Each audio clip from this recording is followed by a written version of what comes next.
సినీ పరిశ్రమ గొడవ పతాక స్థాయికి జరిగింది. Tollywood employees federation, producers association మధ్యన చర్చలు, నిర్మాతల మండలి చర్చలు కొలిక్కి రాలేదు. దీంతో 30% వేతనాల కోసం సినీ కార్మికులు ఆందోళన కొనసాగిస్తున్నారు, సమ్మె కొనసాగిస్తున్నారు. బట్ ఆ సమ్మెతో సంబంధం లేకుండా ఒక పక్కన షూటింగ్లు జరిగిపోతూ ఉన్నాయి.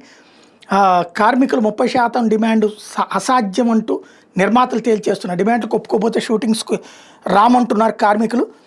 అలాంటి కార్మికుల బెదిరింపులకు భయపడమని ఫిల్మ్ ఛాంబర్ చెబుతోంది. కొత్త వాళ్ళతో షూటింగ్స్ చేస్తామంటోంది. ఛాంబర్ ఇప్పటికే నిపుణులు సిబ్బంది కోసం నోటిఫికేషన్ జారీ చేసేసింది. ఛాంబర్ నిర్ణయంతో కార్మికులు ఒక్కసారి ఆగ్రహానికి గురయ్యారు. మరో ఫెడరేషన్ సభ్యులకి federation of western India cine employees కూడా సంఘీభావం ప్రకటించారు. ఈ నేపథ్యంలో నిర్మాతలు, ఫిల్మ్ ఛాంబర్ ప్రతినిధులు కీలక భేటీ అవుతోంది.